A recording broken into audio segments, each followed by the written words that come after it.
Good afternoon to all of you. दोस्तों, मैं देवाराम सारन स्वागत करता हूं आप सबका सरोकार एग्री इंस्टीट्यूट के इस डिजिटल प्लेटफॉर्म पर। तो वे साथी जो हमारी क्लासों को है जो पहली बार ले रहे हैं वो जाके चैनल को सब्सक्राइब कर लें। आफ्टर दैट बेल आइकन के बटन को प्रेस कर दें ताकि आने वाली वीडियो की नोटिफिकेशन है वो आपको सबसे पहले मिलती रहे। तो साथियों, आज अपन बात करने वाले हैं सॉइल साइंस के बारे में। कल है जो साथियों अपन ने SSAC fundamentals of soil science का है जो सिलेबस एनालिसिस किया था, आज है उससे आगे है अपन है जो अपने सिलेबस को है जो कंटिन्यू करती है। तो दोस्तों, आज है जो अपनी फंडामेंटल्स ऑफ सॉइल साइंस की है जो पहली है जो थ्योरी क्लास है जो दोस्तों लगने वाली है। इसके बाद दोस्तों आज है जो टाइटल है जो टॉपिक है वो है soil as a natural body, pedology and edaphology concept of soil. इनके बारे में जो दोस्तों आज है अपन बात करने वाले हैं। पेडोलॉजी पढ़ेंगे, इडेफोलॉजी पढ़ेंगे और सॉइल एक नेचुरल बॉडी है वो किस प्रकार से है उसके बारे में जो साथियों अपन बात करने वाले हैं। तो दोस्तों शुरू करते हैं आज अपनी आज की क्लास को। अगर अपन बात करें दोस्तों सॉइल की, किसकी बात करें दोस्तों? सॉइल। तो दोस्तों सॉइल शब्द की अगर अपन बात करें तो सॉइल शब्द की उत्पत्ति है दोस्तों ये एक लैटिन भाषा के शब्द से हुई है। सॉइल शब्द की उत्पत्ति किससे हुई है दोस्तों? ये लैटिन भाषा के शब्द से हुई है। सॉइल शब्द की उत्पत्ति है ये लैटिन भाषा का एक शब्द है सोलम। लैटिन भाषा का शब्द सोलम है दोस्तों। इस सोलम से है जो दोस्तों किसकी उत्पत्ति हुई है? सॉइल शब्द की है जो उत्पत्ति हुई है। लैटिन भाषा का जो सोलम शब्द है दोस्तों इससे है जो सॉइल की उत्पत्ति हुई है। और अगर इस सोलम की बात करें दोस्तों तो सोलम का अर्थ क्या होता है दोस्तों? फ्लोर होता है। क्या होता है दोस्तों? फ्लोर होता है। फ्लोर यानी कि क्या होता है दोस्तों? फर्श। क्या होता है? फर्श।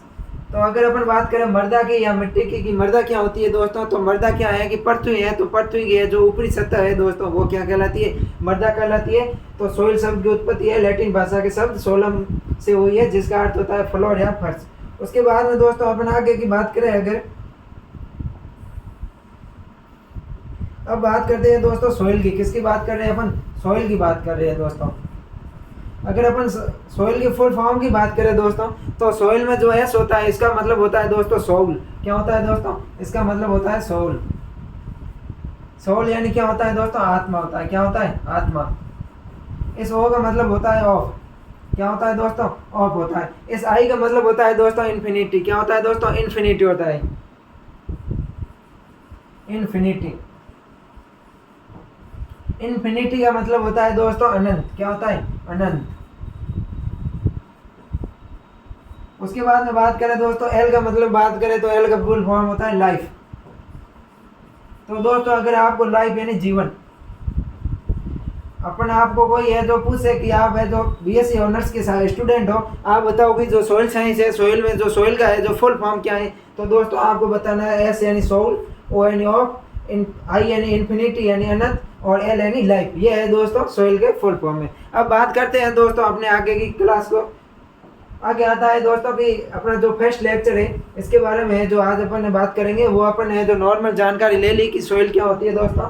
तो अपन ने बात की थी अभी कि मृदा शब्द की उत्पत्ति है जो लैटिन भाषा के शब्द सोलम से हुई है। सॉइल शब्द की उत्पत्ति किससे हुई है दोस्तों? लैटिन भाषा का शब्द एक सोलम है उससे है जो हुई है और जिसका अर्थ क्या होता है? फ्लोर यानी फर्श होता है दोस्तों। क्या होता है? फ्लोर यानी फर्श। ये ध्यान रखना दोस्तों, न्यू टाइप या जो जिस यूनिवर्सिटी में जिन यूनिवर्सिटियों में मिड टर्म होते हैं उनके अंदर जो ऑब्जेक्टिव क्वेश्चन आते हैं उनमें पूछ सकता है कि सॉइल शब्द की उत्पत्ति किससे हुई है। और जिन यूनिवर्सिटियों में मिड टर्म नहीं होते हैं उनमें है जो दोस्तों न्यू टाइप के पेपर आते हैं उनमें है जो साथियों ये पूछ सकते हैं। तो ध्यान रखना दोस्तों, एक एक चीज़ है जो यहाँ पर आपको बताई जाएगी, एक एक चीज़ दोस्तों है वो इम्पोर्टेंट रहने वाली है। इसके अलावा BSc के अलावा भी अगर अपन आगे कम्पिटेटिव एग्जाम की बात करें तो उनमें भी है दोस्तों ये नोट्स है दोस्तों सरोकार एग्री इंस्टीट्यूट आपको जो प्रोवाइड करवा रही है। ये बहुत ही आपके है जो फ्यूचर को है जो दोस्तों ब्राइट रखने में है जो आपके मददगार साबित होंगे। आगे बात करते हैं दोस्तों अब इसकी है जो डेफिनेशन ऑफ सॉइल। अगर अपन मृदा की परिभाषा देखें, क्या देखें दोस्तों? अपन मृदा की परिभाषा की बात करें, अगर अपन डेफिनेशन की बात करें दोस्तों सॉइल की डेफिनेशन की बात करें तो दोस्तों मृदा की अगर अपन परिभाषा की बात करें साथियों तो दोस्तों मृदा एक परिवर्तनशील पिंड है। मृदा एक क्या है दोस्तों? मृदा एक है जो परिवर्तनशील पिंड है। ये इसमें है जो परिवर्तन होता रहता है समय के साथ में है जो धीरे धीरे इसमें है जो परिवर्तन होता रहता है। उसके अलावा बात करें जो कार्बनिक पदार्थ, खनिज पदार्थ एवं सूक्ष्म जीवों के संगठन से जो बनती है। मृदा क्या है दोस्तों? मृदा एक है जो परिवर्तनशील पदार्थ है। मृदा है जो कार्बनिक पदार्थ, खनिज पदार्थ तथा जो सूक्ष्म जीव होते हैं उन सूक्ष्म जीवों के जो संगठन से बनती है। जब कार्बनिक पदार्थ, खनिज पदार्थ और जो सूक्ष्म जीव है एकत्रित होते हैं और संगठित होते हैं तो उनके संगठन से दोस्तों किसका निर्माण होता है? उसके संगठन से होता है मृदा का निर्माण। और जो है पौधों को है जो उगने के लिए है जो दोस्तों आधार प्रदान करती है, पौधों के लिए है जो आधार का कार्य करती है, पौधों को गिरने से बचाती है, उनके लिए है जो पोषक तत्व उपलब्ध कराती है। जल और खनिज लवण है जो दोस्तों मृदा के जो पौधों को उपलब्ध करवाती है। तो ये है दोस्तों मृदा की परिभाषा। मृदा की परिभाषा क्या है? मृदा एक परिवर्तनशील पिंड है जो कार्बनिक पदार्थों, खनिज पदार्थों एवं सूक्ष्म जीवों के संगठन से बनती है तथा जो है जो पौधों को है जो आधार प्रदान करती है, वो क्या कहलाती है दोस्तों? मृदा कहलाती है। उसके बाद में अगर अपन आगे बात करें दोस्तों, एक वैज्ञानिक हुए थे एम बेनेट। कौन हुए थे दोस्तों? एम बेनेट नाम के वैज्ञानिक हुए थे। इन्होंने जो सोइल की क्या परिभाषा बताई है उसकी बात करें दोस्तों, तो इसके अनुसार है जो सेलो यानी चट्टानों, सेलों का मतलब क्या होता है दोस्तों? चट्टानों, चट्टानों तथा वानस्पतिक पदार्थों के अपक्षय की प्राप्त कणों को है जो पृथ्वी के धरातल पर एकत्रित पाई जाती है उनको है जो मिट्टी कहा जाता है। दोस्तों एम बेनेट ने क्या बताया? एम बेनेट ने बताया कि चट्टानों तथा वानस्पतिक पदार्थ है, इन चट्टानों और वानस्पतिक पदार्थों का विच्छेदन हुआ, इनमें वेदरिंग हुई, अपक्षय हुआ दोस्तों। ये धीरे धीरे जो जटिल कणों से है जो सरल अणुओं में तो टूटे हैं तथा एक पृथ्वी के ऊपर है एक सतह के रूप में, एक आवरण के रूप में एकत्रित हो गई। इन्हीं को ही दोस्तों क्या कहते हैं? मृदा कहा जाता है। बात करते हैं साथियों, अगर मुझे आशा है कि जो मैंने आपको परिभाषा बताई है ये है जो आपको बहुत ही समझ में आई होगी। तो ऐसे ही जुड़ते रहिए अपनी क्लास से और अपनी क्लासों को है जो दोस्तों के साथ में शेयर करते रहिए ताकि उनको भी है जो दोस्तों बीएससी में है जो अधिक से अधिक फायदा मिले, इन क्लासों को देखने का मौका मिले और उनकी भी ओजीपी है दोस्तों वो ज़्यादा से ज़्यादा बने। अब बात करते हैं अपन सोइल साइंस की। वो तो बात थी दोस्तों सोइल की कि मृदा क्या है। अब बात करते हैं अपन सोइल साइंस, मृदा विज्ञान की बात करते हैं। किसकी बात करते हैं दोस्तों? मृदा विज्ञान की। सोइल साइंस क्या है दोस्तों? अपन सोइल साइंस की बात करते हैं, मृदा विज्ञान की बात करते हैं। तो मृदा विज्ञान क्या होता है दोस्तों? कि वह विज्ञान जो पृथ्वी की सतह के प्राकृतिक साधनों का मृदा के साथ है जो अध्ययन को धारण करती है।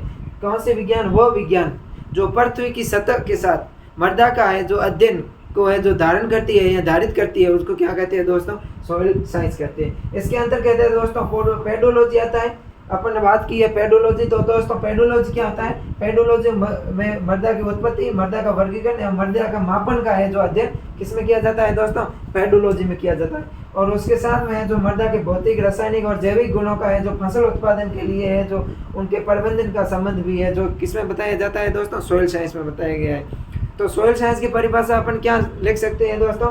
कि वह विज्ञान जो पृथ्वी की सतह के ऊपर प्राकृतिक साधनों का है जो मृदा के साथ में अध्ययन कराती है। इसके अंतर्गत है जो पेडोलॉजी और मृदा के है जो भौतिक, रासायनिक और जैविक संगठनों का है जो फसल उत्पादन पर क्या प्रभाव पड़ता है इनका है जो अध्ययन करवाती है वो विज्ञान क्या कहलाती है दोस्तों? वो विज्ञान है वो सोइल साइंस कहलाती है। उसके बाद में बात करें दोस्तों तो ये परिभाषा दी थी बकमैन एवं ब्रेडी नाम के दो वैज्ञानिक थे, सोइल साइंटिस्ट थे, सोइल वैज्ञानिक थे। इन्होंने जो दोस्तों ये परिभाषा दी थी। उसके बाद में बात करें दोस्तों आगे तो अपन है जो अपने मन से क्या लिख सकते हैं सोइल की परिभाषा 2 लाइनों में। तो क्या वह विज्ञान जो पृथ्वी की सतह के प्राकृतिक साधनों का मृदा के साथ अध्ययन कराती है मृदा विज्ञान कहलाती है। क्या दोस्तों? वह विज्ञान जो पृथ्वी का सतह के साथ में, पृथ्वी की है जो सतह है उनके साथ में है जो प्राकृतिक साधनों का है जो अध्ययन करवाती है वो क्या कहलाती है दोस्तों? मृदा विज्ञान कहलाती है। अपन बात करते हैं फादर ऑफ सोइल साइंस, मृदा विज्ञान के जनक की बात करें दोस्तों तो मृदा विज्ञान के जनक कौन है दोस्तों? वीवी डोकुचेव है। कौन है दोस्तों? मृदा विज्ञान के जनक है दोस्तों वीवी डोकुचेव। कौन है दोस्तों? मृदा विज्ञान के जनक है वीवी डोकुचेव। ध्यान रखना दोस्तों बहुत इंपॉर्टेंट क्वेश्चन है, कई बार है जो पीडीपीजी के एग्जाम में भी है जो पूछा गया है, जेआरएफ में है जो पूछा गया है कि फादर ऑफ सोइल साइंस कौन है, मृदा विज्ञान के जनक कौन है। तो ध्यान रखना दोस्तों मृदा विज्ञान के जनक कौन है? वीवी डोकुचेव है जो मृदा विज्ञान के जनक है। अब है दोस्तों अपन मृदा विज्ञान के अध्ययन की बात करते हैं। तो अब मैंने आपको पहले ही बता चुका हूँ मैं कि मृदा विज्ञान का अध्ययन है जो 2 रूपों में करते हैं, पेडोलॉजी और इडेफोलॉजी के रूप में। किसके रूप में करते हैं दोस्तों? पेडोलॉजी और इडेफोलॉजी के रूप में है जो करते हैं। उसके अलावा दोस्तों मैं एक आपको चीज़ बता दूँ कि कोई भी है जो आपको बीएससी एग्रीकल्चर से संबंधित कोई भी है जो परेशानी हो, कोई भी है जो आपको मतलब यूँ लगे कि डाउट वगैरह हो या फिर ये नोट्स में लिखी हुई है आपको कोई भी चीज़ समझ में नहीं आए या आपको नोट्स अवेलेबल नहीं हो तो दोस्तों है जो ये हमारे कॉन्टैक्ट नंबर दिए हुए इन पे है जो आप हमें कॉल करके है जो आपकी समस्या का है जो समाधान पा सकते हैं। अब बात करते हैं दोस्तों अपन इडेफोलॉजी की। किसकी बात करते हैं दोस्तों? इडेफोलॉजी की है जो अपन बात करते हैं कि इडेफोलॉजी क्या होती है। इडेफोलॉजी की बात करें दोस्तों तो इडेफोलॉजी एक है सोइल साइंस की है जो शाखा है, ब्रांच है सोइल साइंस की, मृदा विज्ञान की वह शाखा जिसमें मृदा का अध्ययन उच्च पादप समुदाय की दृष्टि से है जो किया जाता है। अगर अपन है जो मृदा का अध्ययन है पादप के संबंध के साथ में करते हैं या किसी फसल के संबंध के साथ में करते हैं तो वो किस शाखा में करते हैं दोस्तों? इडेफोलॉजी में किया जाता है। इसके अंतर्गत है दोस्तों फसलों के उत्पादन, मृदा का समुचित उपयोग तथा उसकी आर्थिक व्यवस्था का है जो अध्ययन किया जाता है। इडेफोलॉजी में क्या करते हैं दोस्तों? एक बात तो अपन को ध्यान रखना कि इडेफोलॉजी का अध्ययन है जो मृदा का है जो पादप के साथ में, पादप समुदाय के साथ में, फसल के साथ में संबंध के रूप में जो अध्ययन किया जाता है। इसके अलावा है जो इसके अंतर्गत है जो फसल उत्पादन में है और फसल की आर्थिक जो उत्पादन होता है उसका है जो मृदा के साथ में क्या संबंध है, फसल उत्पादन पर है जो मृदा का क्या प्रभाव पड़ता है, इन सब के अध्ययन के लिए है जो दोस्तों क्या करते हैं अपन इडेफोलॉजी में है जो अध्ययन करते हैं। दूसरा आता है, अगर अपन बात करें इससे आगे इडेफोलॉजी की दोस्तों तो इडेफोलॉजी है जो दोस्तों ग्रीक भाषा का शब्द है। कौन सी भाषा का शब्द है दोस्तों?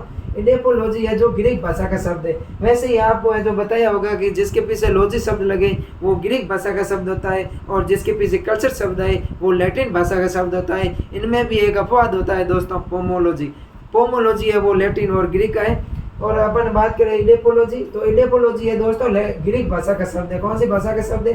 ग्रीक भाषा का शब्द इडेफोस और लोगस से बना है। इडेफोलॉजी किस भाषा के शब्द से बने? इडेफोलॉजी है जो ग्रीक भाषा के दो शब्द, एक तो था दोस्तों इडेफोस और दूसरा है लोगस से मिलकर बना होता है। इनमें दोस्तों इडेफोस का बात करें तो इडेफोस का मतलब होता है सोइल अथवा मृदा। इडेफोस का मतलब क्या होता है दोस्तों? इडेफोस का मतलब होता है सोइल अथवा मृदा और लोगस का मतलब होता है टू स्टडी, यानी कि मृदा का अध्ययन है जिस शाखा में करते हैं उसको क्या बोलते हैं दोस्तों? इडेफोलॉजी बोलते हैं। इडेफोलॉजी क्या होता है दोस्तों? मृदा का अध्ययन पादप समुदाय के साथ में है जो किया जाता है, जिस शाखा में करते हैं वो दोस्तों क्या होता है? इडेफोलॉजी होता है। दूसरा आता है दोस्तों पेडोलॉजी। कौन सा आता है दोस्तों? पेडोलॉजी आता है। अगर अपन बात करें दोस्तों पेडोलॉजी की बात करें दोस्तों, पेडोलॉजी मृदा विज्ञान की वो शाखा है जिसमें मृदा की उत्पत्ति, मृदा का वर्गीकरण तथा मृदा का वितरण का है जो अध्ययन किया जाता है। पेडोलॉजी में दोस्तों अपन किसका अध्ययन करते हैं? पेडोलॉजी में अपन मृदा का अध्ययन करते हैं, मृदा की उत्पत्ति से संबंध, मृदा के वितरण से संबंध और जो है दोस्तों मृदा का है जो वर्गीकरण से संबंध में है जो अध्ययन करते हैं वो किसमें करते हैं? पेडोलॉजी में करते हैं। और पेडोलॉजी के अनुसार मृदा क्या है दोस्तों?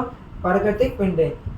पेडोलॉजी के अनुसार मृदा क्या है दोस्तों? मृदा एक नेचुरल पिंड है, प्राकृतिक पिंड है। दोस्तों ध्यान रखना, पेडोलॉजी क्या होती है कि पेडोलॉजी के अंतर्गत है जो मृदा का अध्ययन है अपन मृदा की उत्पत्ति, मृदा का वर्गीकरण और मृदा के वितरण के संबंध में है जो करते हैं। और पेडोलॉजी के अनुसार ये दोस्तों क्या है? मृदा एक प्राकृतिक पिंड है। ये है दोस्तों अपन को ध्यान रखना है। उसके बाद अपन बात करें तो पेडोलॉजी भी है जो दो ग्रीक भाषा के शब्दों से है जो मिलकर बना होता है, पेडोन तथा लोगस, जिसमें पेडोन का अर्थ होता है दोस्तों मृदा और लोगस का अर्थ होता है दोस्तों टू स्टडी, यानी कि अध्ययन करना। सोइल है जो इसमें है जो दोस्तों पेडोन का मतलब हो गया सोइल या मृदा और लोगस का मतलब हो गया टू स्टडी, यानी कि अध्ययन करना। तो ये दोस्तों पेडोलॉजी के अनुसार मृदा क्या है दोस्तों? एक प्राकृतिक पिंड है। ये ध्यान रखना दोस्तों। तो आज अपन ने क्या पढ़ा है इसके बारे में तो थोड़ा सा अगर अपन डिवीजन की बात करें दोस्तों तो आज है अपन ने जो देखा है उसकी अपन अगर रिवीजन की बात करें,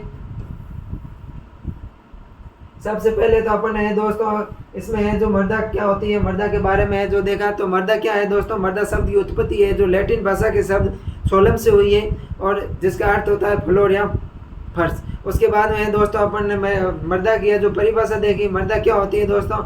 मृदा है जो पृथ्वी की है जो सतह पर पाई जाती है, पृथ्वी की है जो आवरण के रूप में है जो पाई जाती है। उसके बाद में है जो अपन ने मृदा के अध्ययन है जो उनकी शाखाओं से संबंधित किया था। मृदा की दो अध्ययन है जो अपन दो शाखाओं के अंतर्गत करते हैं, पेडोलॉजी और इडेफोलॉजी। पेडोलॉजी में अध्ययन करते हैं अपन दोस्तों, वो है मृदा का उच्च पादप समुदाय की दृष्टि से, यानी कि पादप के साथ में क्या संबंध है मृदा का, उस दृष्टि से करते हैं। और एडेफोलॉजी में है जो मृदा की उत्पत्ति, मृदा का वर्गीकरण और मृदा का वितरण से संबंधित है जो दोस्तों अध्ययन किया जाता है। और अगर अपन बात करें मृदा विज्ञान के जनक तो दोस्तों वो कौन है, वीवी डोकुचेव है। तो ध्यान रखना दोस्तों, ये है जो अपने फर्स्ट लेक्चर है जो आज है दोस्तों, इसमें है जो इतना ही पढ़ेंगे, उससे आगे पढ़ेंगे अपन कल की क्लास में। मुझे आशा है दोस्तों कि आज मैंने आपको जो पढ़ाया ये समझ में आया होगा। और ऐसे ही है जो दोस्तों, वीडियो को पाने के लिए हमारे चैनल को सब्सक्राइब कर ले। तो मिलते हैं नेक्स्ट क्लास में, तब तक के लिए थैंक यू, धन्यवाद साथियों।